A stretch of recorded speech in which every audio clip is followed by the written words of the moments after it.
the Twitch. That's what I need to do. It says we are live now. Let's verify. And retweet some business. Okay. Yeah, high CPU, whatever. Alright, restream looks good. Twitch looks good. I can never figure out where the live stream button is on the new version of YouTube, but that's probably good.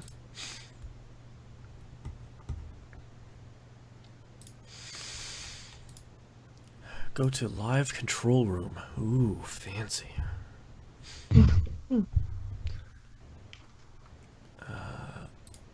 No, I'm already streaming. Never mind.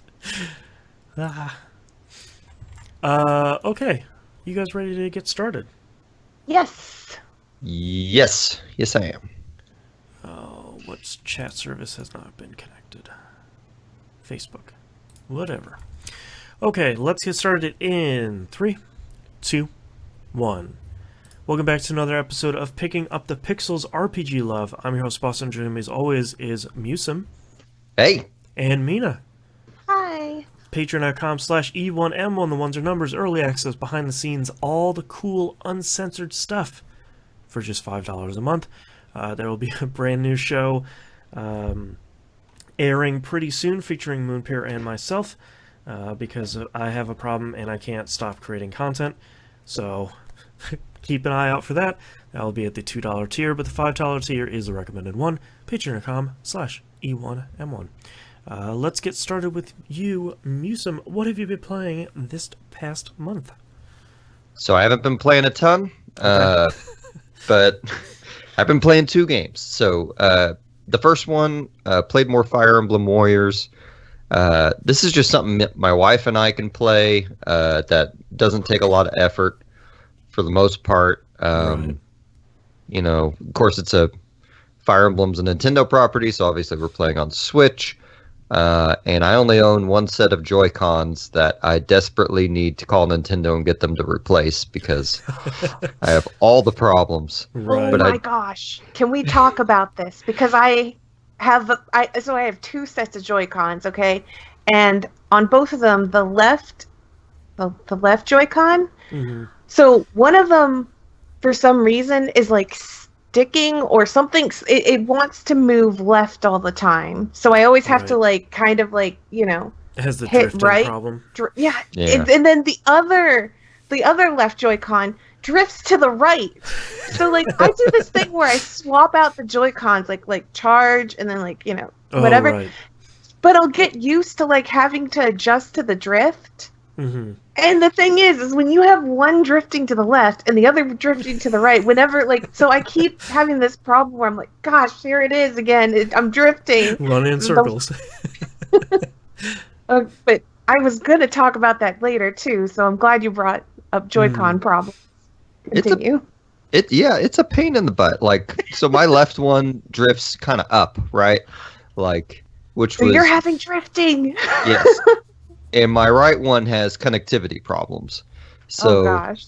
like, the problem is I know Nintendo will replace them for free allegedly. Yeah. But like, I'm gonna lose them for like 2 weeks, and I'm not gonna be able to play my Switch for that long. So It's either A, I wait for Final Fantasy VII to release and then do it, or B, I get another set of Joy-Cons and get it over with. But it's mostly tolerable since I play so many turn-based things, but it's still ugh. Yeah. Anyway, but Susie and I have each been playing that game with one Joy-Con, right? And normally the flow of those games is you have like 5 or 6 named units on the field from the various Fire Emblem games or whatever franchise of Dynasty Warriors you're kind of playing. And usually you can switch between characters.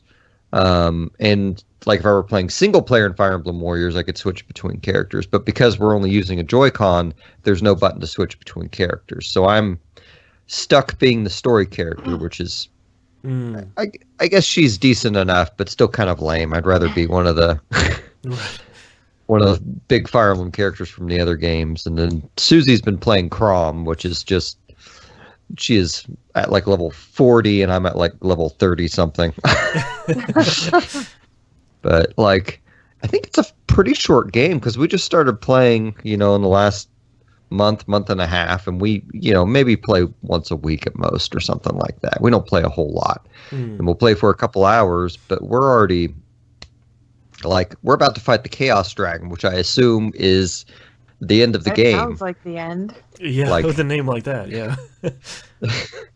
I don't know if Chaos Dragon is always in the Fire Emblem games. Like, I've gotten the impression from some of the lore that maybe that's a lot of the end state is dealing with the various people who are gods who can turn into dragons or something like that. But anyway, I don't know. That game's still, it's a good turn off the brain, kill a bunch of stuff, see some cool moves. They have some cool ultimates in there.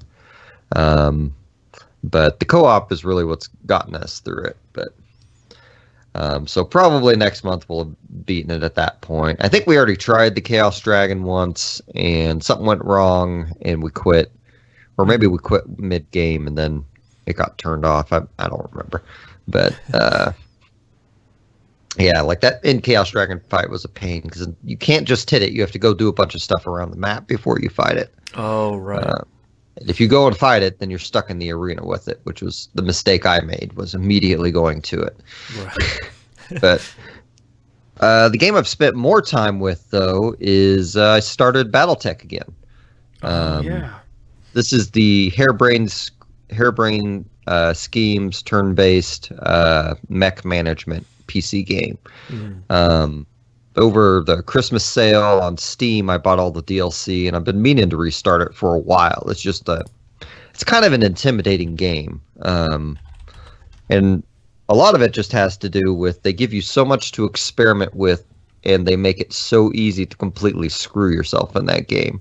Oh, right. So it's experiment with putting like these dozens of different weapons and loadouts on your mech, but it's going to take your tech bay like a month and a half in-game time to do those refits. And in the meantime, you have to keep bringing in money because you get billed every month for your, like, you owe a bank some money, you have to pay your crew, things like that. So like today when I was playing, I started out, like I put the game on easy and I set it to have generous money payouts. Right. So this morning I started the game at 2 million credits. Finished I guess that was last night, now that I think about it. But I finished a story mission.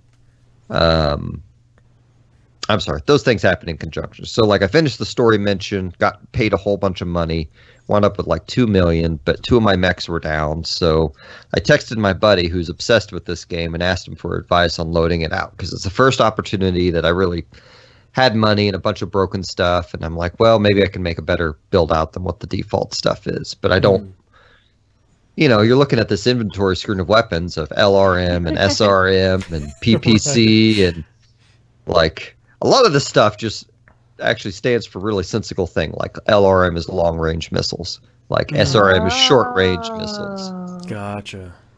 But everything is an abbreviation, which immediately makes it all intimidating. Right. And like on top of that, like these weapons have different like you can overheat your mech with it, so you have to put power sinks on it to counter it, and like you have weight restraints, and you have like front and back armor. Like there's a lot of detail in there. So like I outfitted my first mech and then noticed it would take 37 days in game time to do it, and I thought, well, crap. Okay, well I have 6 mechs right now. Maybe I can make this work. So I hit OK, and then I did another mech, and then that one was like 20 some odd days. And the thing I didn't think about was my tech bay can only do 1 mech at a time. Oh, so that's a long time. Yeah.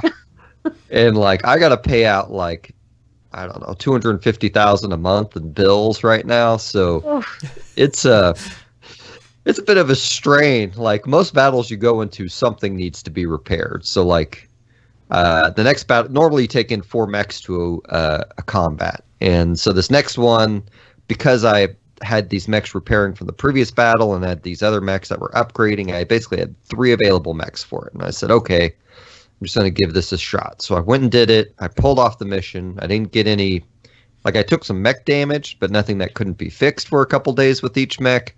But I didn't lose any weapons, which was my goal. But then the problem became, great, now I have 2 mechs that I need to repair that each only have a couple days to repair, but I have to prioritize them over the ones that still have 20 plus days to fix. Right. And I only made like 150,000 from this mission I just ran, and my monthly bills are 250, and I need to run another mission. But like goodness. it's a little stressful. Yeah. So I guess you must be able to hire more people eventually, right, Charlie? Not just one tech person, unless they get better at their...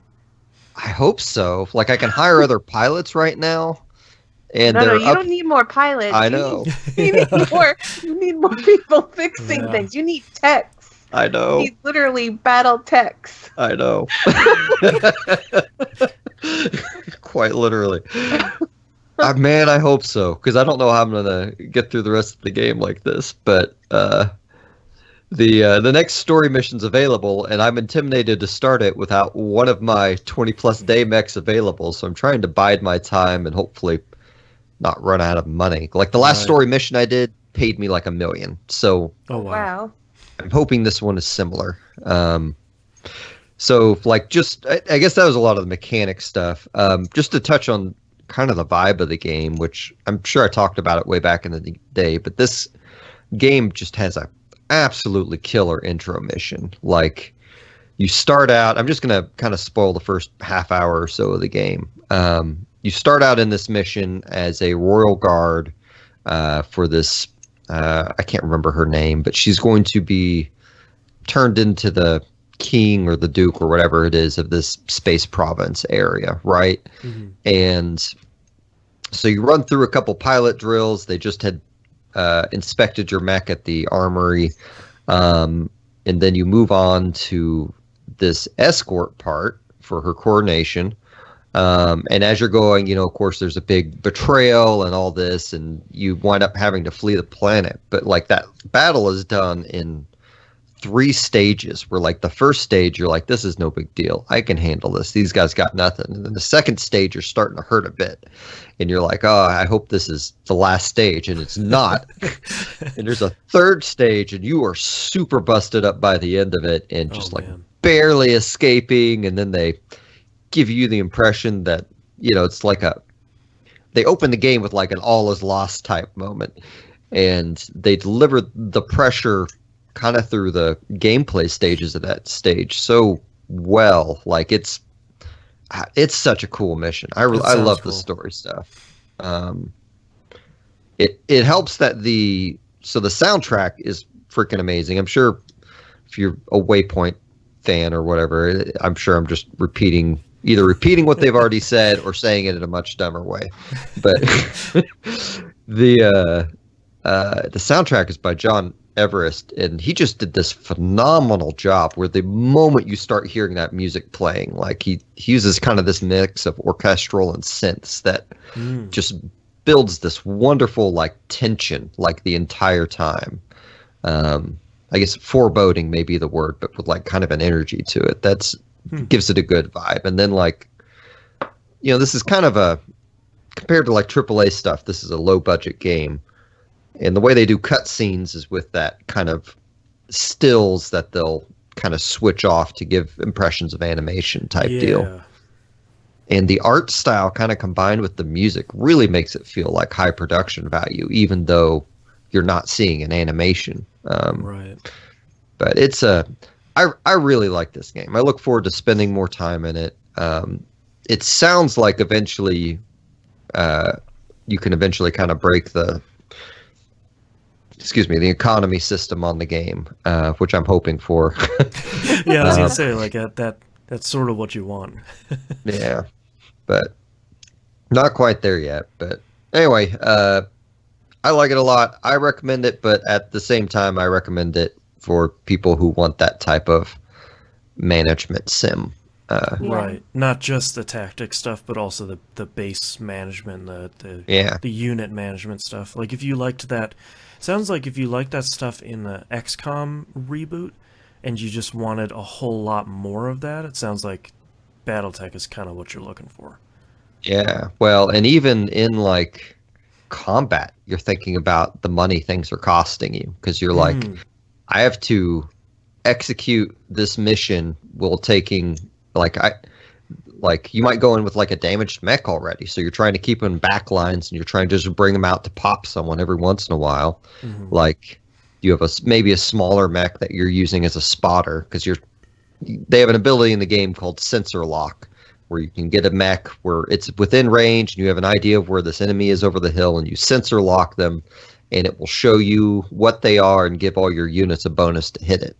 Oh, cool. So it's very much like I got my guy with the long range missiles on the other side of this mountain, and I have my faster mech going over to sensor lock this other unit, so my long range missiles can hit. Right.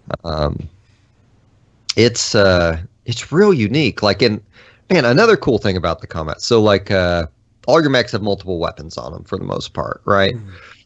Whenever you target something to hit, you look in like the bottom right-hand corner of your screen. It displays all your weapons at the percentage to hit with each one, and you can turn them off and on individually so you don't waste ammo. So, wow, okay.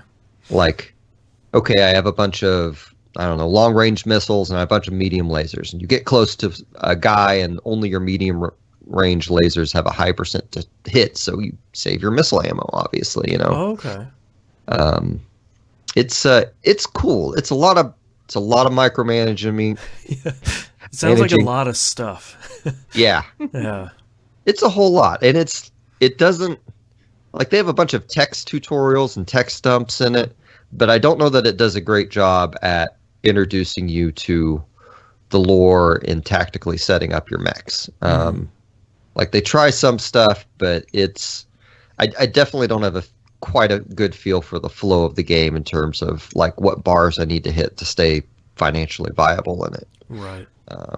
But anyway, that's all I got.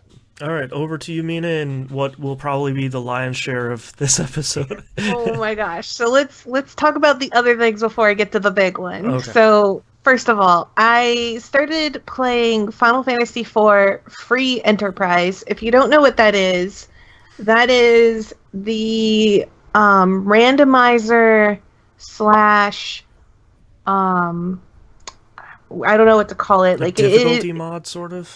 It's a mod. It's a mod. So basically, you can really tune the game to have like a crazier experience. So first of all, Free Enterprise quite literally is saying they give you the free Enterprise like right at the start. So you're already flying around, and you can kind of fine tune the experience to have like randomized bosses. So like the bosses all switch their spots.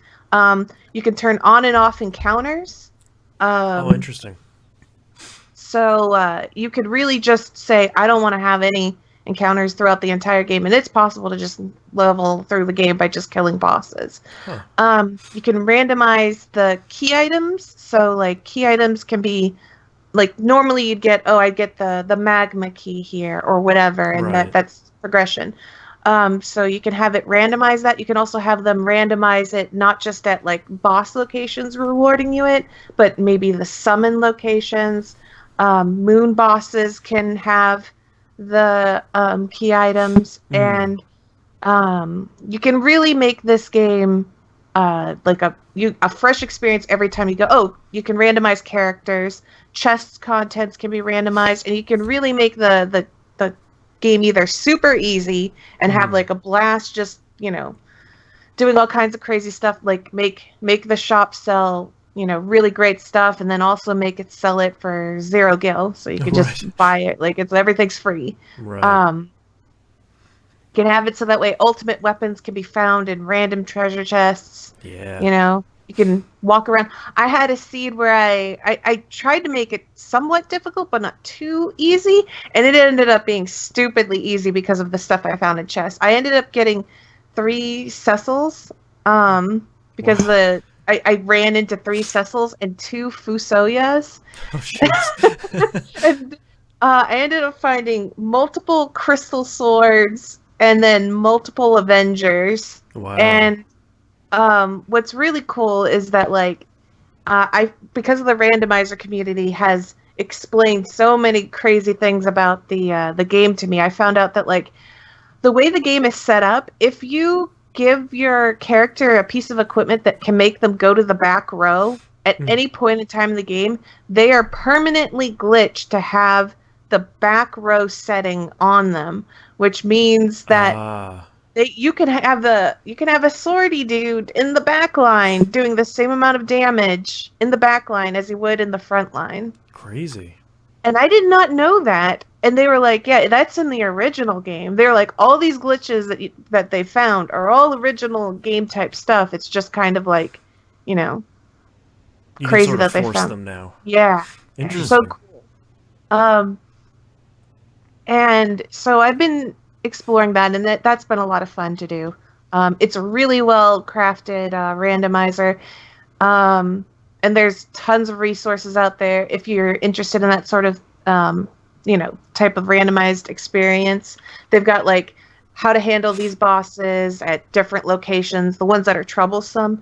I came across like a super bad one that was like he was really, really fast in this location, and also just kind of like trying to get my mind around how to defeat a boss, because the settings of the boss are mechanically they still act the same. It's their stats that change. Right. So like if you think about, for example, Kanazo does damage based on his HP, and like so he does HP based damage. So like in his normal spot, it's you fought Kanazo there, but if he's in the highest HP spot in the game, right. Suddenly he's dishing out 6k damage or whatever, and it's suddenly you're like, oh my goodness, how do you stop such a fiend?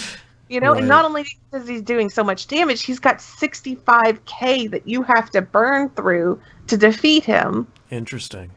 And suddenly that's a way different boss, So, it's pretty fun. But yeah, it's called Final Fantasy IV Free Enterprise. It's a randomized thing. If like there is a way to do, I believe, with a proper, cartridge or something like that. I don't know how to do that. So there is like a way of doing it, like emulator and a ROM, and then they patch it. Yeah. So it's pretty easy to do. It's worth trying if you're interested in that sort of thing. So the second thing that I've been playing quite a bit of is this new mobile game called 7 Deadly Sins something. I don't know what. It's like grand something, whatever. 7 Deadly Sins is the easy, like you could probably find it on the App Store by just looking that up. So I know, like I've come to understand that this is from an anime, presumably originally a manga. The 7 Deadly Sins Grand Cross. Grand Cross, there you go. A cinematic anime game. And from my understanding, they've straight up ripped like parts of the anime cutscenes in this game. This game has outdone itself with cutscenes. So the biggest selling point of this game that I can see is like one, you're guaranteed the highest rarity in the game, the SSR. Once per 7 days. Log in, they give you an automatic ticket every week, and that never ends. So you always you're guaranteed to get, one of the, highest rarities every week. That's great.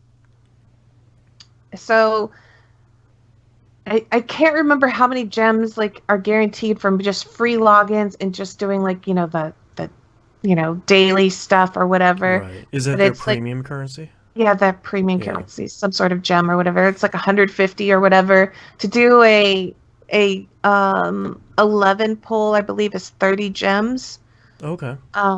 So it's like 150 gems or less every month, guaranteed by just doing your dailies and logging in, or something like that. I don't remember. Right, But the anyway, standard so stuff. from what I've understand is that it's very free to play friendly. Mm-hmm. There are all kinds of ways to waste your gems. All kinds of ways. Mm. So I haven't quite gotten a grasp on exactly what is the best way to spend gems. According to everyone right now that's played the game over when it was just in Japan, Korea, or wherever, they've said that nobody should be wasting gems on the current banner or whatever. They're like, these are not worth it. Like if you're re-roll for like this one character, and otherwise just wait your 7 days. You're gonna get a ticket. Like, yeah, there's no reason to spend otherwise. Right. So they're like, just save for the way better stuff. Mm-hmm. So, and that's my understanding. I don't have too much of an opinion on it. It's the battle system is done through like you get like a bunch of cards, and then like a shuffled amount of cards. Like every character has like 2 cards that can possibly pop up. It's RNG with what pops up. So like, and then like if you have 2 of the same cards next to each other, they upgrade to like a silver card. And then if you have 2 of the same silver cards side by side, they become a gold card, which is the highest. Oh, and then like you do different effects of the card depending on its rarity. So like maybe like the regular card only does like 120% damage or whatever, but then the silver card does like, it does 300, and then the gold card is like, it does like, like I don't know, 900% damage or something crazy like that. So then like you have that sort of thing. So if that sort of combat-y sort of thing sounds interesting, maybe look into it. If you're sold on the idea of like, hey, I get a free SSR every week, that sounds great. It seems decent enough. The stamina regen is pretty dang fast. It's like every 2 minutes you get like 1 stamina back. Oh, wow.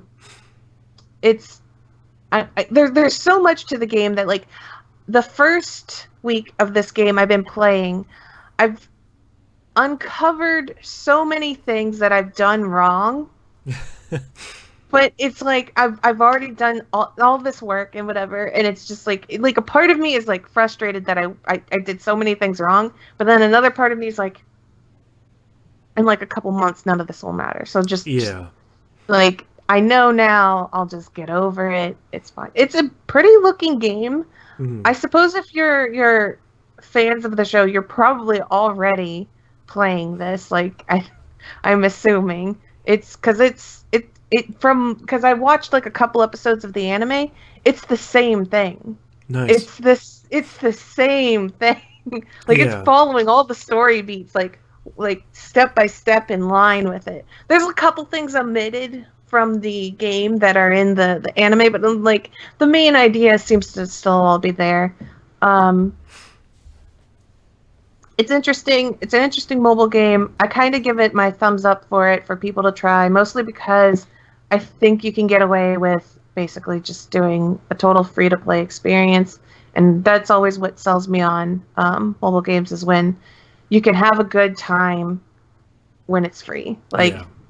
I'm a little cautious because of the publisher. I think it's the publisher. I don't know if it's I'm a little cautious because of who the publisher is, but it's kind of like, I don't know, as long as they don't do something like, they're like, yeah, we're getting rid of that 7-day free SSR thing. Like, if they do that, then it's like, get out. Yeah. Jump out of this ship immediately. Yeah. But like, so far, it seems okay. So maybe I'll have a different opinion next month, because then I'll have at least a month and a week experience on it. Right. But it's so far seems good. And now the big one. Okay. The big one. And if you do not care about Rune Factory 4, you might need to skip for a little bit, because I need to talk about this game right here. So Rune Factory 4 Special is a port done absolutely right, an enhanced port done right. So I think, so if you have no idea what a Rune Factory is, and like the easiest way I can explain this is, Because a lot of people have played Stardew Valley. Mm-hmm. Imagine if someone was like, I want Stardew Valley, except I want JRPG, story, actiony combat, character sprite art. Like I want a JRPG Stardew Valley experience Right. with way more emphasis on a combat system, a crafting system, and have a well constructed, like way more money put into it as well. Like not just a one man operation, but like let's imagine if we had like a huge staff working all kinds of aspects of this game. So it's a really it's so excessive in everything it does. So it really is a JRPG. It's so excessive. Yes, it has 3 arcs of a story. So like there's and they've made according to what I've heard, they've made the 3rd arc easier to access than the original. They also added a hell difficulty to the game. Oh yikes. For people who were like, the hard difficulty was not hard enough, give me something meatier. Is that the one you're playing on? Yes. Okay, I figured. Well, I switch it around a little bit. I switch it around. On festival days, I tune the difficulty down. But like there's so like just like inside your house, there's like this book that you can look at and just change the difficulty from easy, normal, hard to hell. Nice. And in case you're wondering, like, well, what's the difficulty difference? Easy is like the easiest thing. Like if you're somebody who's just like, man, I really don't want to do combat. I do not care about farm. That's me. I just want to farm. I want to capture monsters. I want to farm. I want to smooch maybe, some people. Maybe a little bit of crafting. Yeah. And then like hang out with the villagers and stuff. Set that to easy and then just destroy everything in your path. Because what it easy does is, number one, it lowers the levels of the enemies. It dumbs down their AI like excessively. Yeah. Suddenly they don't attack. They attack like maybe like 10% of what they normally would. And so like they just kind of meander around a little bit, and then you can just like whack them up and like destroy them. And it with very little difficulty, you should be able to like go through the entire game on easy. I imagine if you used like the base level weapon and tried to beat the entire game with just the base level weapon, you might come back to me and say, hey, I couldn't beat the entire game with this level 1 weapon. And I'd be like, yeah, just upgrade that weapon though and you're fine. Right. Like it's not hard. To the bosses in the game, the bosses AI, again, it lowers them to just like meander around quite a bit, but it also weakens all of their abilities. Like they do things like the first boss has like this ability to send out an AoE around itself, like this beam of AoE stun sort of attack. On the easiest difficulty, it's got such a small little ring that with barely a little bit of dodging, little walk out of the step AoE. Backwards. Just step a little back. I think it also knocks you back, so it might even knock you out of the AoE after the first hit. So the easiest difficulty will do that. The boss just like pushes you back a little bit and then does his attack and it's like, oh, you're safe, come on back in. And then like it also does like a kick, so it will do like a single kick or whatever and it'll kick you back. Right. It does this ability that kind of like it sends butterflies at you, and then like if the butterflies touch you, they kind of like slow down your movement speed, and that's maybe, I think it does like a 1 tick of damage to you or something like that. You put this on the hardest difficulty. That AoE, you better be able to dodge, okay? And then instead of like a single kick, it is a flurry of like Chun-Li's coming out. Like just like Chun-Li kick. There is even a spinning move it does where it puts you to sleep. So there's a spinning kick move that will put you to sleep if she like punches you. I don't know, sleep powders you. I don't know. You know?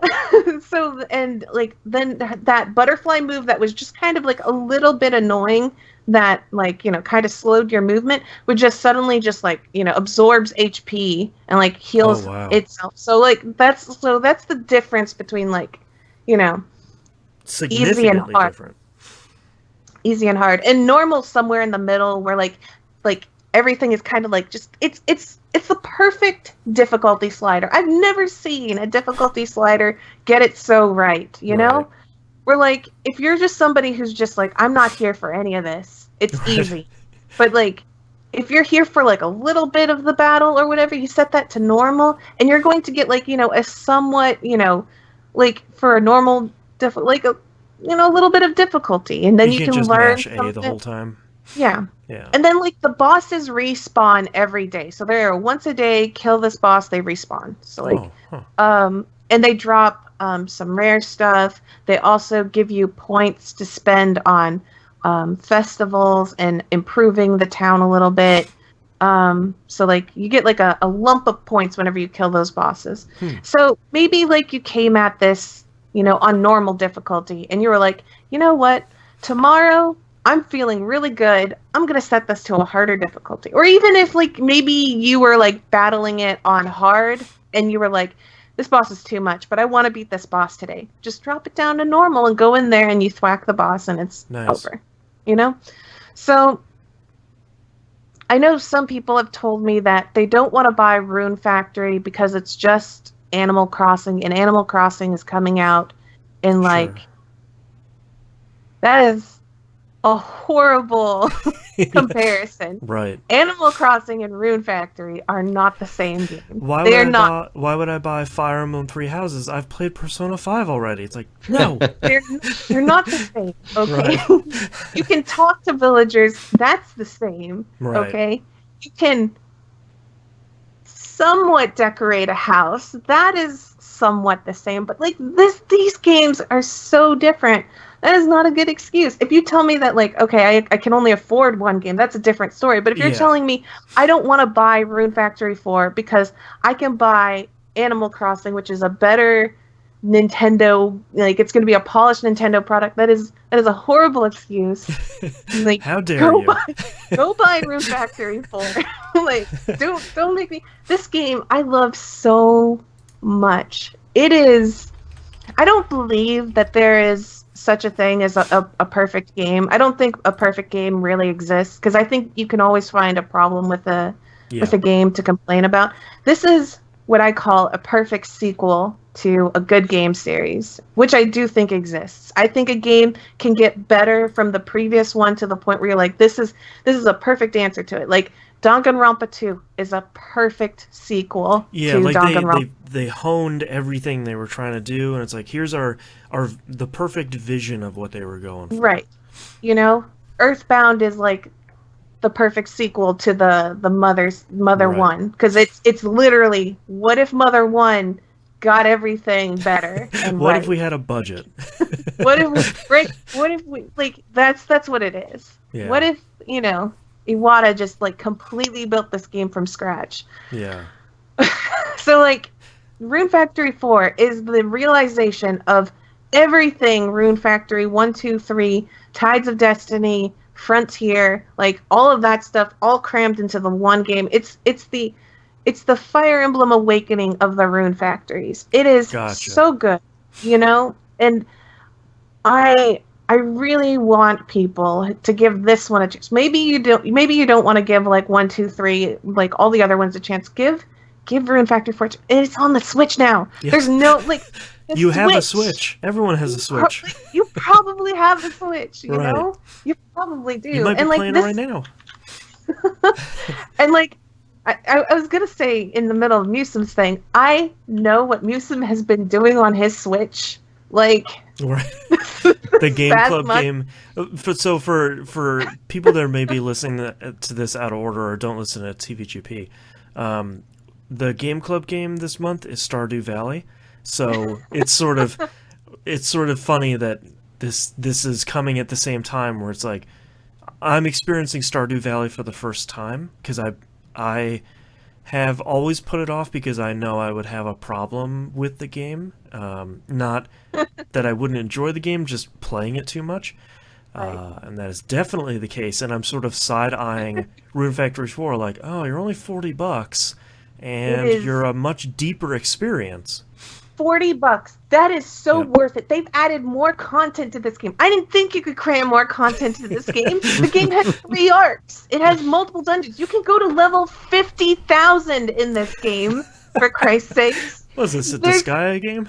There's like an endless dungeon. Oh, man. Every item in the game has some sort of like, stat that if you so you can upgrade weapons in this game, right? Mm-hmm. And you can take these random items and craft them into your weapons or armor, and they gain the status effect from the item. So like everything in this game, monster drops, like crafted things can be used to upgrade crafted things. Man.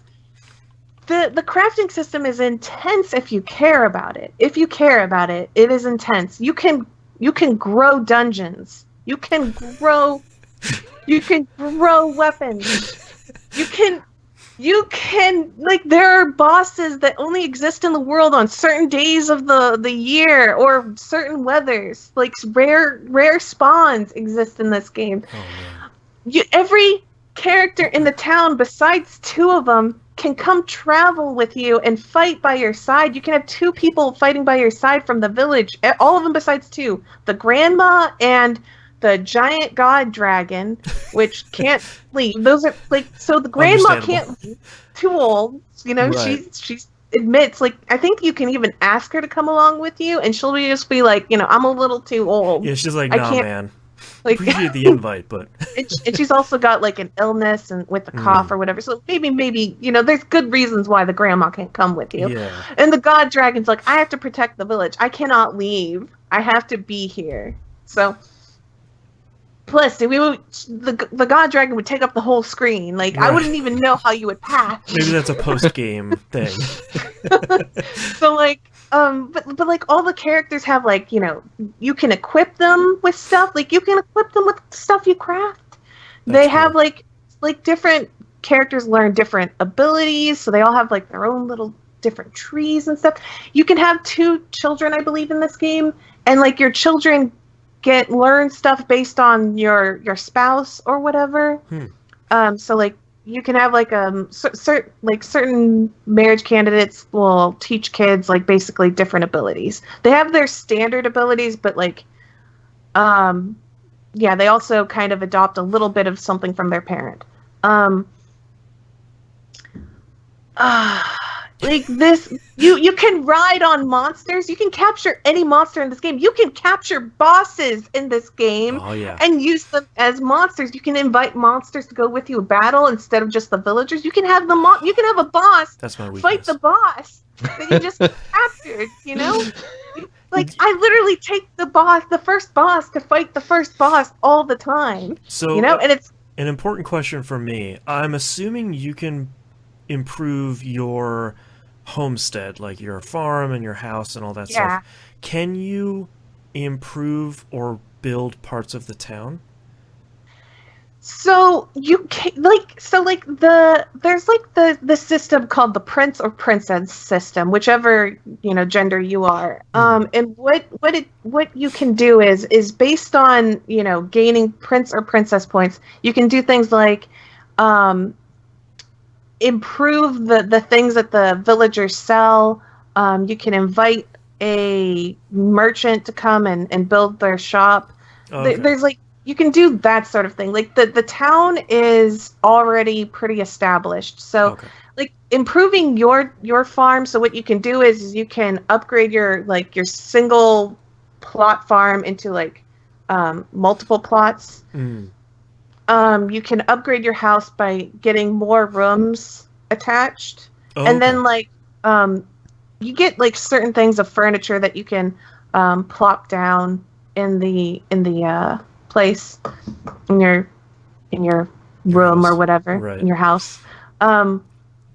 It's not as anywhere near as decorative as you can do with like a lot of other games. It's pretty. It's got like, you know, there's no customization to this, which is why when people compare it to Animal Crossing, I'm like, this is so far from being Animal Crossing. Yeah, they're very much opposites. Yeah. The only reason I was asking is because that's like my one real JRPG weakness is like, we need your help as the hero to rebuild the town. It's like, oh no, I'm in. Oh, you got me. It's not so much rebuilding the town. It's trying to kind of enhance the lives of the villagers. Like improve what's already there. Improve what's there. Yeah. So there's that. Boy, this all sounds really good. There's if you ever look at like, you know, Skyrim and be like, man, there's a lot of you know, stats to improve in Skyrim, you know, there's like, you know, sneaking stats or whatever. There is a sleeping stat, there is a bathing stat, there is an eating stat, a walking stat, there's a stat, like, and all of these stats, you're like, well, what are these skills and stuff how am I getting better for? at sleeping? Like, well, you sleep. Right. You sleep and you improve that stat, but like that particular skill or whatever stat breaks down into like sleeping increases your vitality. And so now your vitality gets to like your vitality goes up, and maybe like running increases vitality and strength, and so now your vitality and strength go up. Gotcha. Eating food increases your intelligence or something like so like all of these tasks that you do in the day type stuff increases like your stats, and your stats can go to ludicrous numbers. I don't remember the specific. I believe like HP goes to like 9999999 something like that. Jeez. You know, but you're filling all these bars by just kind of going about your daily business around town and around your farm. Yes, daily business talk. There's a talking stat, so talking to villagers increases. The podcasting stat, why not? I mean, they could have put it in there if they wanted to. There's a selling or a bartering merchant type stat, because you can also once you get to a certain point of the game and you unlock some stuff, because there's a drip feed of unlocking stuff in this game. They don't throw this all at you at once. They kind of drip feed it a little bit. So like there's like a merchant stall that you eventually can unlock, and then like you can stand there and sell your products that you have in your little chest. And if you're like, well, I only really care about farming, you know, well, how can you make farming crazy though? You can upgrade all of your vegetables up to different levels, and they sell for more, and there are better ingredients for crafting. No. And if you're like, well, what else can you do? You can buy a magnifying glass and then take the magnifying glass and look at the soil and adjust the quality of the soil to improve the products that you grow. And then you can take all sorts of fertilizers and things and just like upgrade the soil to the point where you're just making giant crops. So you can make medium-sized crops, but you can also grow a ginormous crop. Like a giant potato. Just something that would show up in the newspaper or that big. You can have one that's literally bigger than you are, grown on your property, and so you're like, well, what about these monsters you keep talking about that you can capture? What can they do? Well, one, some of them can give you items, so like every day they can drop like items. Like I captured a bee and it can drop me honey every day. Nice. There's a sheep which always drops a little bit of wool on the ground, but you can also shear the sheep and get some extra wool.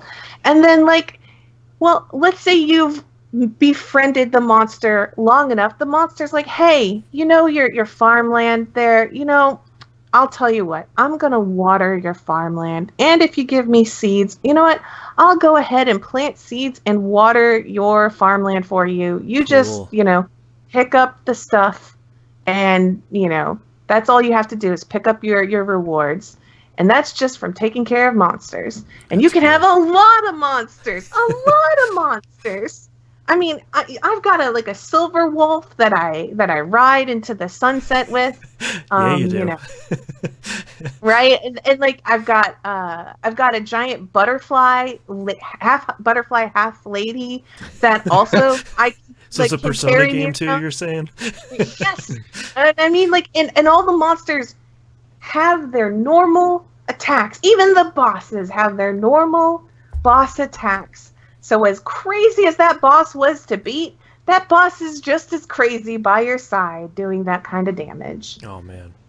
If you really want to capture bosses, though, for anybody who's like excited about capturing bosses, they are a bit harder to capture than your regular average monster. So you might want to like Google, how do I get this boss? Because they're a bit more specific, but still crazy. I have a giant Reaper that I can ride on the back of. He's huge. He has like 5, like if we squished 5 of me together, on the screen, maybe we've taken up the space of this giant Reaper with this giant scythe that is at least like 3 times as long as me. And I ride on the Reaper's back and we just go, swivel destroying stuff. This game is so good. I think you fully sold me on this game, and I put it on my wish list just because it sounds like it's like you're saying, it's the culmination of the whole series and kind of the next step of, if you liked Harvest Moon, if you like Stardew Valley, if you like these sort of day-to-day management sims, it sounds like this is kind of, we're going to take this thing and kind of improve everything and make all of it crazy. It's excessive is all I can say. Right. The entire game is absolutely excessive in a good way. Yeah. And I know that it's kind of overwhelming for some people to just like be like, there's so much to do. What do I do? Do whatever you want. Don't pigeonhole yourself into this feeling that you have to do everything, because that's too much. There's too much in it. Like, it's too much to do that you can't possibly squish it all into a day. If you're trying to figure out what to do specifically, though, there's a request box that they tell you right at the beginning. They're like, check out this request box. Make that kind of like your goal to like, I'm going to try and complete a request box thing. Right. And then like the earlier ones, easy, later ones, very complicated. So that's cool. So I got a couple questions. Okay. So before we started recording and going live, Boston and I were talking about Stardew Valley. Yes. And this is a game that I'm like, to a degree, like I've been afraid to turn it on because I keep being afraid that I'm going to miss my window of opportunity. Like, it's going to be a Persona social link that I can only interact with on Sundays. And then after this season over, I permanently April missed 13th, though, you missed the event. Yeah. There's none of that. Okay, good. Nice. There's the only thing that there is, so like, with your prince and princess points, you can decide when to have festivals. So if you don't spend prince or princess points, it's like a festival won't happen. We're not going to have a festival. So if you like, that's the sort of thing. But you get so many points by just doing stuff. If you can't initiate festivals, then I imagine you're just like sleeping in bed, like just waking up and going immediately to bed. Like, by natural doing stuff, you should be able to initiate festivals. So the festivals, even if you missed one, like, you could probably do it again later, right? Next year. Okay. As for like regular events, so like, I'm sure you're thinking about like sort of like, oh, what about this, event that pops up? The game actually does this thing where it's like, hey, there's an event going on in town. And like, when you go to your save point, which is next to your bed, the save point, there's a little menu that'll pop up that will say town event. And you'll be like, oh, there's a town event going on today. Cool. So if you look at the town event, it'll be like, it'll tell you the name of the event, and then it will tell you the people involved in the event. So if like, it won't tell you like where to specifically go, but it'll be like Forte, Vishnal, and Volcanin or whatever. Those are 3 of the characters' names, and it'll be like, those are 3 people. So that's your hint to say like, I should look for where these 3 people are and maybe go talk to them, and maybe that'll clue me in on the event. Or worst case scenario, if you're just like, I absolutely don't know, don't care, Google it, and the event will never expire until you complete it. You will not get a new event until you beat that event. That event is like locked in, and it's like, no, we will not have a new event till you see the entirety of this. Right. Got it. Right. So that's sort of like that fear of like skipping something or missing something. It shouldn't really happen. The festival is the only thing that you can kind of miss, and that's just because you didn't initiate it. Okay. That doesn't sound bad. So my second question is, the $60 version is still available on Amazon. It sounded like it was probably just an art book and some extra costumes. Like, do you think it's worth it for the extra 20? For the true fans of Rune Factory for Rune Factory the series, like if you like Rune Factory as a series, I think the $60 is worth it, because I've seen a lot of art books in collector's editions, and it's just like, oh, that's cool. That's like cool. I don't know. Give me a number of how many pages you think an average art book is. God, like, most of them are like 20. Yeah, It's right. like nothing. 150 in this art book, and it contains all the Rune Factories from 1, 2, 3, Frontier, Tides of Destiny, and 4. All the character arts, little bits of story about like the thing, and so like, and it comes with the original soundtrack. Sounds amazing. And I've got the box right here. It's a very nice looking box. I don't know. So for me, and like the costumes, not a big deal. You don't really need that. But for me, and probably anybody who's like a real Rune Factory fan, it's only like $20 extra for something that's really, like, this is the game that I would spend it on, for the entire series. If they remade, like, 1, 2, 3, 4, or 1, 2, 3, Tides of Destiny, whatever, I probably wouldn't go like this route. But 4 is such an important and special, and it's the one that they shut down on after tripling the sales of this game of any of their previous titles. They tripled the sales of this game, and then they had to shut down from bankruptcy. Oh man. And what a way to, like, that was such a sad way to go out.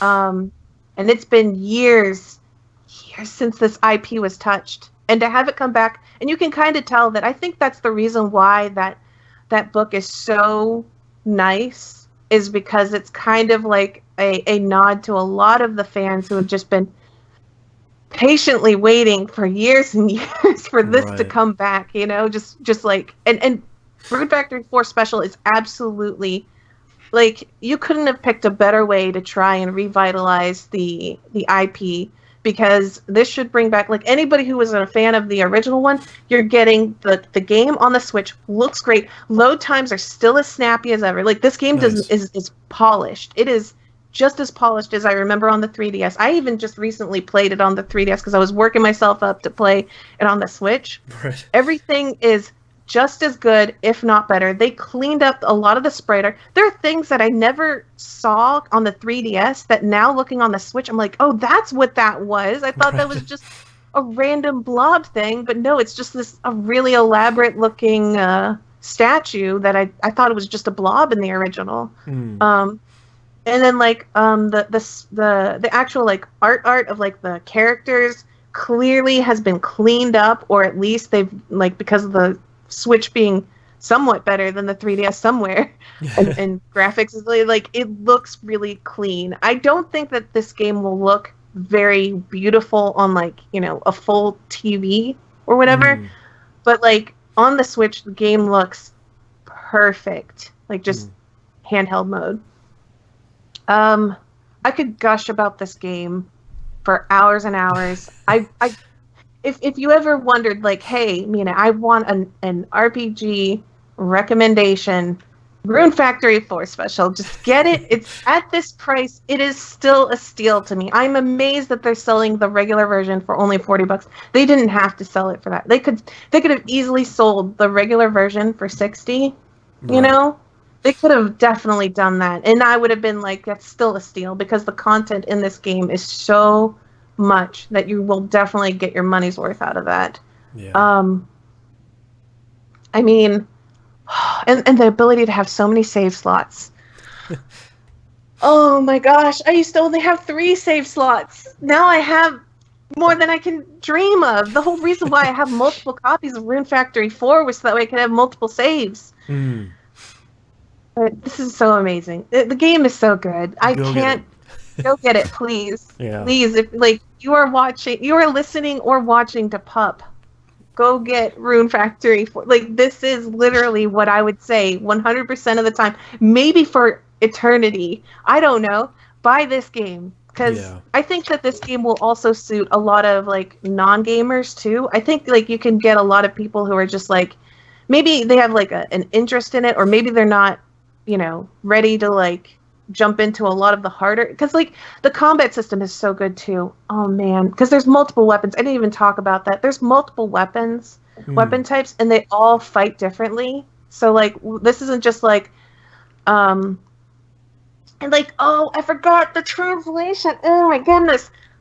One last thing. The translation in this game. So, like, the original version of the game had, like, limited text boxes. Yeah. When this game came over, Xseed's staff went above and beyond in translation. So not only did they do, like, you know, a really good job translating, but, like, in item descriptions, they got a little cute. The item descriptions, they got cute, and it's so amazing. So, like I got the one that I'm thinking of right now is the bat. I got a bat, and it said, like, nobody would pick this bat as a starting weapon except for a striped shirt kid and a cap. Nice. You know? And it's like, that wasn't there in the original game, but it's in here because the translation team made it cute. And then, like, a weed or something like that, like the little weed on the ground that you pick up and just you normally chuck. Oh, weeds are actually valuable, though. You want to use those for fertilizer. But anyways,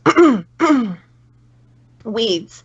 It said, like, in the item description, weeds are cool because they do whatever they want. Or whatever, like, they grow wherever, they do whatever, and that makes it cool because it's a weed. Right.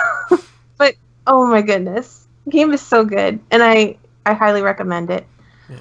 And with that, I'm going to let you talk, Boston. All right, I've got a whole bunch of games that I'm going to just kind of blow through pretty quickly here. SaGa, Scarlet Grace Ambitions, I am finished with that. I did not finish it, however. And I am completely unable to. I got to the very final boss of the very final character, and I over-leveled myself to the point where the game broke. And with most of his games, Quazu's games, that's not a positive. Most games, when you over-level, it's just like, yeah, one shot of the boss, whatever. In SaGa Scarlet Grace Ambitions, I over-leveled so much that the final boss got exponentially stronger than my party is, and there's no real way for me to get out of that situation. And it's kind of because of the character I ended the game with, and how much over-leveling I did to kind of boost one of my character's spells. It's a lot of inside baseball about how the SaGa games work. If you've ever played a SaGa game before and you're listening to this, you have been in this situation before, like I have been in nearly all of these games before. I made a mistake. I should have known better, but I still really love SaGa Scarlet Grace Ambitions. I love the SaGa series overall. I've loved it ever since I bought and played Final Fantasy Legend on the Game Boy. I shouldn't have played it when I was that young because that game is brutally difficult. But there's something about this like obtuse, really weird, complex series that I really love, and I think the SaGa teams focus on maximizing what Scarlet Grace Ambitions does really well and minimizing a lot of other stuff. Like, you don't need to get lost in a dungeon that has 30 dead ends that have nothing down them and one stairway to the next floor. Like, dungeons are just going to be battles. There's no reason to explore towns and spend all that development money to do that. It's just going to be a series of menus. You focus on the battle system, you focus on the skills and the weapons and all that stuff, and you really focus on the stuff that matters. I really like SaGa Scarlet Grace Ambitions. I really recommend it to people that want to try something different. And you might have that SaGa experience where you just totally get boned on one of your playthroughs, and that's okay. But this is one of my favorite RPGs of the last couple years, mostly because the battle system is so solid, and it focuses so strongly on that, and it kind of takes the SaGa series and makes it accessible. And it's a really great looking game. The pop-up book style for the map is great. The music is great, of course. There's not a lot of story and there's not a lot of voice acting, which is kind of a benefit in and of itself. So I could probably go back through and play through that character's story again, but I feel like I need to move on to other stuff. Mostly because there was a sale, and I picked up Atelier, Ryza, Ever Darkness, and The Secret Hideout. Everybody who plays this game really loves it. It was on sale for like $40, and I was like, all right, this is a really good time for me to hop in. I've always wanted to hop into the Atelier series because it's mostly crafting, and that is my jam. I haven't played a ton of this, but everything seems really great so far, and one of the biggest benefits to this is you meet your trio of 3 party members. Ryza is your main character, and she has grand ambitions to get out of her tiny town, and she wants to see the wider world. She's got like a big guy with her and a tiny guy with her. And you go to this dungeon, you go do some real quick fighting, and then the tutorial is only an hour long, and then at the end of it, basically the game tells you, like, hey, we've given you the foundational lessons about how to do alchemy. You need to go figure it out now. Like, we're not going to give you all the answers. You can buy more books in the market to learn more recipes. Here are a couple of quests to get you started. Go figure out alchemy. And then just completely takes off the training wheels, which I really like, because it could have spent the next 10 hours saying, all right, now we're going to create this recipe, and here's the place these things are, and we're going to scoop them all up and make some stuff. And it's telling you, like, hey, we taught you how to do this. Now go do it. So I'm kind of excited to dive into that and to see more of that, because it left a really great first impression on me. I don't think we talked about this last month. Did we talk about the Persona 5 Strikers demo? I think it came out this month, right? See, I remember talking about it on Discord. Yeah. I don't think we talked about it on the show. What is Persona 5 Strikers? Is that the Dynasty Warriors Persona one? 5 2. Yeah, it's a Persona Musou game, but like Mina just said, the trailer, one of the most recent trailers for Persona 5 Strikers has the logo comes on the screen and it says P52, and then the 2 gets knocked out by the letter S, and it's like, oh, that's kind of cute. I didn't really expect this to be so much of a direct sequel. You get through the first Musou fight, and it's fine. It's a Dynasty Warriors fight. And then your main character and Morgana arrive back in town. You have to go to LeBlanc, and like all the people are there, all the stuff is there. The music is still the same. There's some new music, of course, but and then it just kind of picks the story back up from where Persona 5 ended, and the demo is kind of like the next hour is kind of, here is more Persona 5 story. Yeah. And it so far seems, it's in Japanese, so I know none of it. But it all seems really great. If you have a Japanese account on your Switch, you can download the demo now. It's coming out on Switch and PS4, so I'll probably pick it up on PS4. But it seems really great. It is Persona 5 2, again, with Musou now. But even the Dynasty Warriors Musou fighting stuff is like, hey, you have Arsene with you, and you pull up a menu with all of your Persona skills, and some of them say weak because the enemies you're fighting are weak against it, and you pick that attack, and then Arsene just kind of does a whole bunch of spells against the little enemy personas in the field, and it's all there. Even though it is a Muso game, it definitely, like, if you had told me, it's a Muso game, but it looks so much like it's been infused with Persona so much that it's more like a Persona game that has Muso style. Yeah. I believe that. Yep. Because that is how well it's integrated. Yeah. It seems really good. The Switch version runs really well. It looks fine. I mean, it's not going to look as good as something run on PS4 Pro, but it runs really well. No frame rate issues, no load time issues. So I'm a lot more interested in Strikers than I was originally, because I thought it was going to be like one of those like Mission 1 and then 2 minutes of stories, Mission 2. But it seems like it genuinely really is a Persona 5 sequel, and that's really exciting that they're kind of going that far with it. That's cool. Yeah. Real quickly, Division 2, the Warlords of New York expansion came out this week. It's more Division 2, and Division 2 is already really great, so I don't really want to spend too much time on that, because they haven't fundamentally changed what that game is.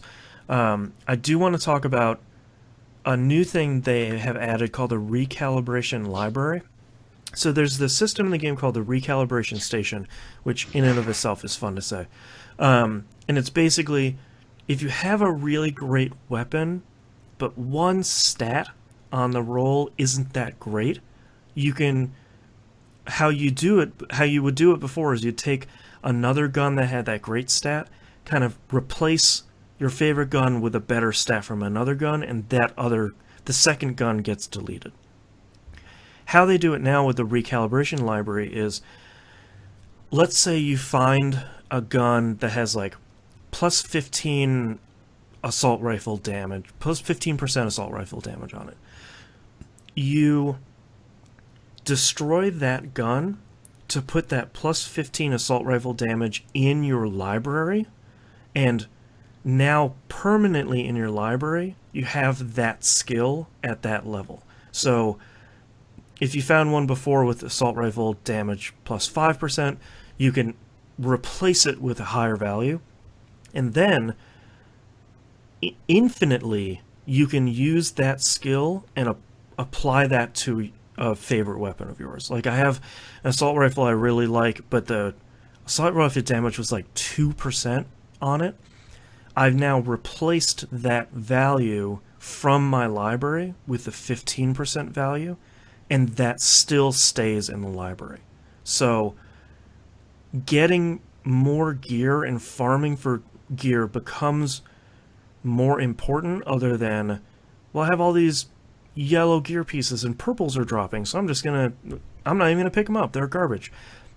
Now you're always on the lookout for god rolls of all these values, because you can then put them in your library to then apply them to some of your favorite guns in the future that maybe are really close to being perfect for your playstyle, except for this one value. I think that's really smart, and I would like more games to steal that. Just because I think it stops. I think it helps a lot with some of the farming in loot games like this, where it's like, all right, I'm going to farm for the next 5 hours for this perfect roll, and now you can get close and not have to worry about it being absolutely perfect. So I think that's a really cool. Division 2 has a lot of really cool systems in it that I would like other games to steal. Cough, cough, Destiny 2. That I think they're doing some really smart stuff over there. Lastly, this morning I played through the Final Fantasy VII Remake demo that came out on PS4. Oh god, it's so good. I think, number one, God, it looks so good. It just, HDR was enabled by default. It's 4K HDR, and it just looks so good. Yeah. No frame rate drops, no load time issues, none of that stuff. Controls super well. The new music is really good. It is very well orchestrated versions of sort of every classic song that you know from Final Fantasy VII. Now that the game is bigger, because the demo is just the bombing mission, which it took me a little over an hour to get through in the demo, so it is immediately significantly larger. They do some interesting stuff to extend some of those songs in really interesting ways. I think for me, the big question was the battle system.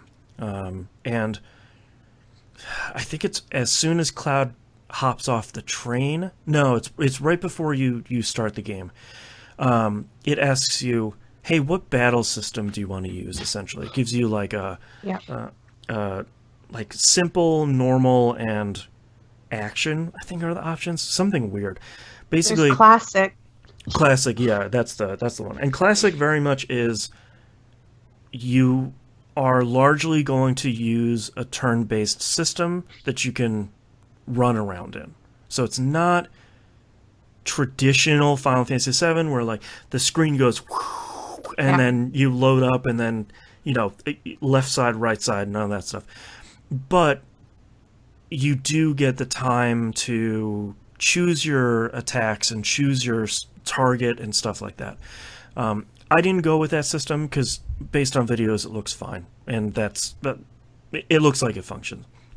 I did go for the sort of suggested action style, and that works really well. Cloud has sort of two different stances he can use. One that's faster attacks and one that's heavier, slower attacks. He has his normal limit break, which looks super cool. His normal skills, bunch of spells, items. Kind of the normal Final Fantasy VII stuff is all there. It's just that you can hack and slash along the battlefield.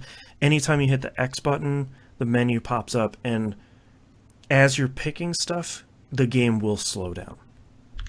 So as you're looking through your spells, it's not that, you know, you're getting bombarded by enemies. I think my only thing that I was a little bit less than, 100% enthused by was the boss battle, the Scorpion tank boss battle. Yeah. It is long. It was very short in Final Fantasy VII, and it looks great and it's super actiony, but I feel like the boss had just way too much health, and it made the boss battle really, really long. It's very fun, and it's cool to go through and fight a significantly different boss battle. But I just I'm kind of wondering if that's how all the bosses are going to be, though. Yeah, there was an article from Kotaku, I think. I think Jason Schreier wrote about, like, hey, I spent 3 hours, like the first 3 hours of Final Fantasy VII, and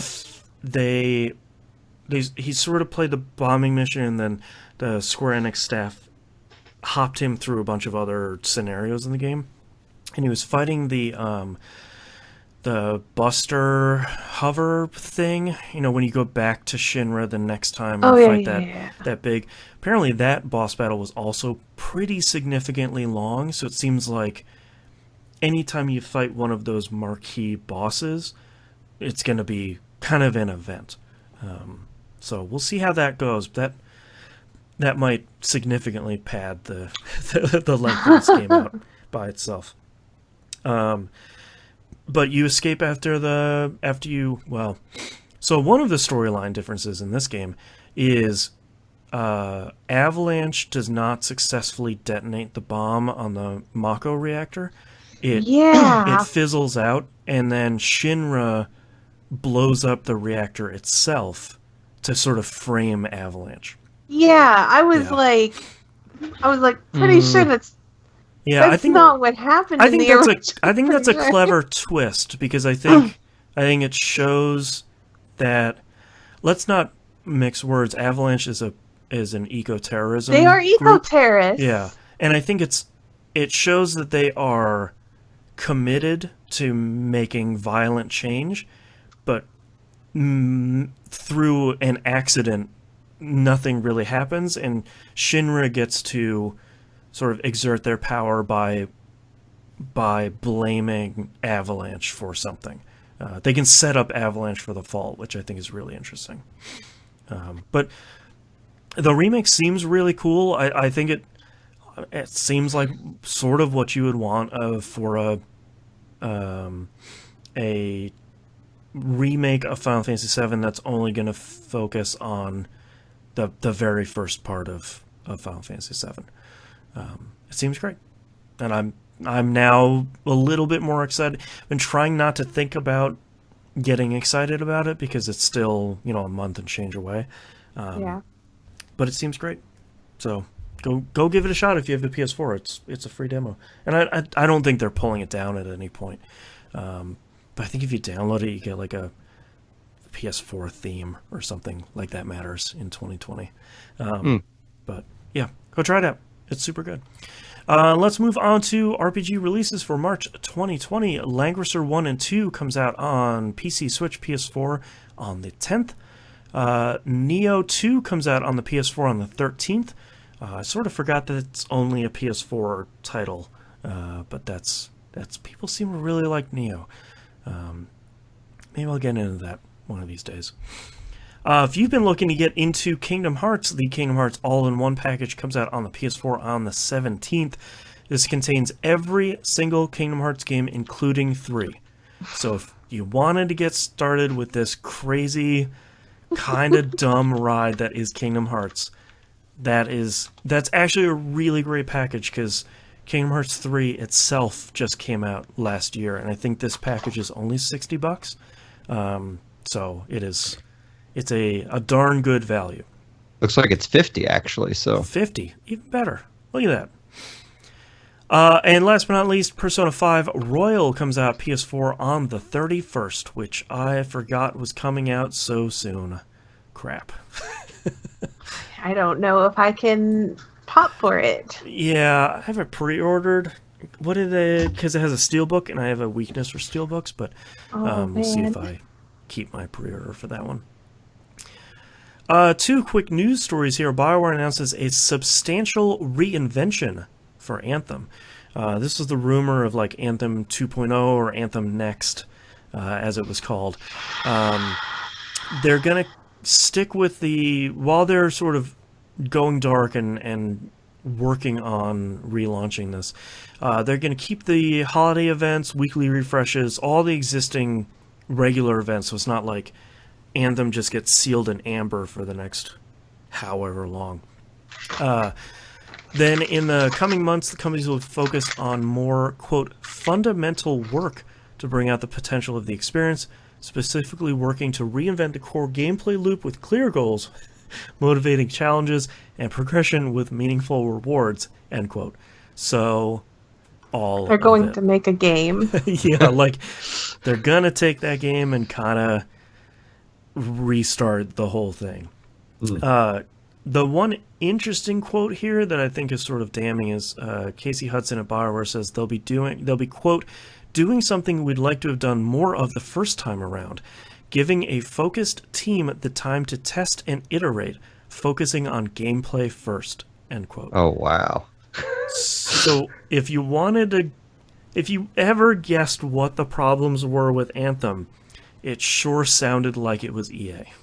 Like in that quote alone, where it's like, hey, we needed more time, and it sort of, someone pushed their hand on the back of Anthem and says, get out there, slugger, and they were not ready. So I'll be interested to see if they can, like, 1, if they can actually manage to reinvent this in a pleasing way, and 2, right. if they can talk anyone to downloading and playing it again. Yeah, you almost have to worry or wonder if, does Anthem come back as a free-to-play title? Does Anthem come back as something that's significantly cheaper? Because I think we've had, over the last couple of years, there have been a couple of success stories like Final Fantasy 14, No Man's Sky. Yeah. Like, there have been a couple of games that launched to very bad reception. And they were able to, in the case of Final Fantasy 14, just kind of start all the way back over. No Man's Sky, they kind of tucked in and kind of got stuff done. So I think there's a potential for BioWare to bring Anthem back. But like you said, Musum, I think there's going to have to be... It's going to have to be so significantly different, like how Final Fantasy 14 was when A Realm Reborn dropped, where it's like, ignore... They had to get back the community as well. It wasn't like, because the community was setting the whole thing on fire. I was present for the whole thing. I was on the forums the whole time, and people they wanted blood so badly. And it took they basically the entire management staff was all cut from the game. Like, everybody was cut. They were all thrown out, and they were like, "We will, burn the ashes of the game, starting all the way back over, and put someone in charge to really get back." Like, they did so many producer talks, answers, whatever, questions, and they did live streams. Suddenly it was like a monthly thing. Like, there would be a live stream where they had Yoshi P with all of his staff sitting at a table answering everyone's questions. They were like, questions were allowed on the forums, because Square Enix was notorious for never talking to anybody about anything. Here's the thing, enjoy. And now we had the forum with an actual post your question here, upvoted questions or requests to fix this game. People were like, well, I want this in the game. If enough people were like, I want this in the game, it got voted up, and then suddenly someone would curry that over to Yoshi P's staff and be like, they want this in the game. Right. And he'd be like, how does that sound? Slap that in. And he basically said from the beginning, he's like, there's going to be multiple steps. One, can we implement it in right now to this bad game? Can we take what your good idea is and put it in the bad game that we're ultimately going to trash? But we need to we need to show to the community we really mean business. We are going to, one, make this game enjoyable while you can enjoy it, and then two, work on the game that we promised to give you. And everybody who already owned the first copy, automatically you're grandfathered into the you're second. Good to go. Yeah. And then they did things like if you played because they were like, we still need funding to make this brand new game all over again. If you continue paying for your sub on the game we're ultimately going to trash, you will have a permanent discount on your future sub for the next one. Nice. So I don't remember what most people pay for the game anymore, but I still pay the $10 with as many characters as I want, whereas most people have to pay, I don't know what the base number is, plus an additional whatever for every extra character you want. Sure. I'm grandfathered into an amazing product, and also they're like, and we're going to give all the original characters cool back tattoos that showed that you survived the meteor that destroyed the entire game. Yeah. And they gave you cool rewards. It was their way of we need to show to the community that's leaving or barely hanging on, hey, we mean serious business of making this better and trying to be good to you. And if you've got us, we've got you. Right. And then but that wasn't the only thing they had to do. They also had to, and they did a lot of show your work type stuff, hey, look at this thing looks cool, right? Do you guys like it? Right. What? This is good. Oh, we're gonna put it in the game. You like it? Okay. What about this one? Like it? Right. They basically did that with 14, and they really they wanted to get so much community feedback, and that is what really helped the community from let's burn the whole thing, never buy a Square Enix game again. Clearly they're just greedy, and they didn't try at all to make this a good game. They thought they could just plop a turd out here and we'd all buy it and eat it. And people were so angry. And Like all of that anger, it existed for months. It was and it was worldwide anger. Japan was angry. It wasn't like just the West being like we had global anger, and then I hope that Anthem can get there, because I think, like Final Fantasy XIV, Anthem has foundational problems. Like the foundation of that game is bad, and I have been vocally harsh about the game. I think Anthem does nothing right in any facet of that game. But you can see little glimmers of things where it's like, man, if you just do some of this stuff better, if you do some of this stuff over here just a little better, if you'd reinvent some of this stuff, it'd be a really great game. And I hope that they can take the time. EA and BioWare would definitely have the budget to put towards it, but I hope that they can get the time to really make the foundation of that game really solid, and then kind of get get it to a good place with, let's say, 2.0, and then kind of go forward from there. Fingers crossed, and good luck to them, because it sounds like that job sucks. Like just like burning this thing to the ground and starting back over just doesn't sound fun. I'm sitting here trying to think about like if they come out with this thing, they're like, hey, give us $20 more. I'm immediately out. I don't want to give this game more money. I bought the Legion of Dawn edition for the first one because I was pretty excited for it, and just like there has to be some level of, I bought 2 collector's editions of Final Fantasy XIV, the original one. Yeah. There has to be some... that felt so bad. Yeah, there has to be some honoring of something there, whatever it is. But yeah, I agree. I don't know. Good luck to them at the very least, because that's rough. I'd like to see BioWare make a comeback. So yes, yeah, me too. But I would not. You couldn't peel money out of my hands until I see the final product, unfortunately. Yeah, 100%. Yeah, pretty much. I'm honestly I'm that way with anything they produce. I became that way for a lot of companies after 14. That was the thing that killed my ability to pre-order, like, from a lot of companies. The only one that I do blindly, pre-order now is just Atlas, and honestly, if you make Rune Factory or Harvest Moon, like I'm there day one. But like any other company, I don't care if I've loved your IP, I have to see. I need that product to be out. I need to be able to watch, a quick little like let's play or something. I don't trust reviews anymore either. Yeah, I have to see it, and then I will go out and spend money for the game. I'm that stubborn. Yeah.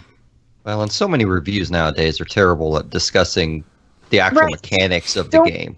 Right. Like, they're bad about conveying. They just want to give you kind of this, like, they're all aspiring writers, so like I get it. They want to use it as an art form, but they need to communicate mechanical things about the experience in it, Which is why I talk so much about Rune Factory 4, is because there's a lot to tell you, and the reviews for it, I do not like the reviews because they're kind of bland. They're like, it's Harvest Moon with combat, and I'm like, boy, you are killing me. You are killing me. You are not telling people how great this game is. Yeah. Last news story here this month. If you purchase Cyberpunk 2077 on Xbox One, you will get the Xbox Series X upgrade for free. Microsoft recently announced the Smart Delivery system for the Xbox Series X. It's basically, hey, publishers, and Microsoft has committed to doing it for all their first-party games. If it comes out on Xbox One X, or especially for Xbox One X, you can deliver. Their whole thing is, if you own it on one of the previous Xboxes, you can download it and play it on the Series X. Smart Delivery is going to be, hey, we're going to take this game and we're going to make it look and run better on the Series X. So I know there's a lot of people that are sort of saying like, boy, Cyberpunk 2077 looks really great, but like a month later, the Series X comes out. So why would I buy it now if they're going to sell me another $60 copy? And CD Projekt Red came out and said, we're not doing that. Like, we'll give you a free patch or however they deliver it. You just fire that up on your Series X, and then it'll get all whatever the improvements are going to be. So I would really like most companies to do that, but yeah. Just something that, so I don't know that the audience knows, but I've been working with a group of local devs on a game, and it's not going to set the world on fire or anything, but we're pretty proud of it. But yeah, point being, we have Xbox dev kits, and we don't have an Xbox Series X dev kit, but our understanding is once we finish designing and get our submittal approved through Xbox, that the game will work on Series X too. So Microsoft is, granted, I'm sure CD Projekt Red is going to take a lot of extra steps to really utilize the power of the Series X. Right. But I think Microsoft has also taken a lot of steps to make the transition between the platforms a lot easier than maybe other generations have. Yeah, they have said that they'll be supporting the other 3 generations. So Xbox One, 360, and original Xbox. When you fire up your Series X, it sort of sounds like if you can download it now to your Xbox One X, you can get it on your Series X, and it will just kind of work. So awesome. And I think these are some interesting hand-in-hand things where it's like backwards compatibility is really important for Microsoft, especially on the digital front, and then using smart delivery to kind of say, hey, you loved this game on your, let's give Sea of Thieves as an example, because that's still a game that's really great, that's exclusive to Xbox One. Fire it up on your Series X. They haven't announced it, but you might expect that here's a smart delivery update, and it's now 4K 60 frames. Maybe not hugely different, but enough of a boost to kind of say, here's this game I loved playing, and now it's even better on this next console. I'm very interested / worried to see how that's going to work for some of my live service games that I play. I play Fortnite every once in a while. That's probably not going to be affected. Of course it'll work on the next console, sure. But you look at something like Warframe, you look at something like Destiny 2, those are games where it's sort of like, you'll probably get there, but how soon? When are you going to get there? And that will be really interesting come this fall, because I will be purchasing both consoles, because I have a problem. Bless you. Thank you. And I apparently don't like hanging on to money. So we'll see. But that's all of our news stories this month, and that's our episode for this month. Thank you very much for listening. PickingUpThePixels.com. Everywhere to find and follow us is on the right-hand side of the page. Musim, where can we find you online? You can find the Nexus for all my audio endeavors at jbaudio.net. It'll have links to, my Spotify pages and all that other stuff. And Mina, how about you? You can find me on twitch.tv at MinaCoRocket or YouTube at the same following MinaCoRocket. And Boston? You can find me at e1m1.com, patreon.com/e1m1. Thank you very much, everyone, for listening. Our adventure continues next month. Bye. And thanks, everyone, for watching and hanging out with us. Hope you see you back next month. Bye.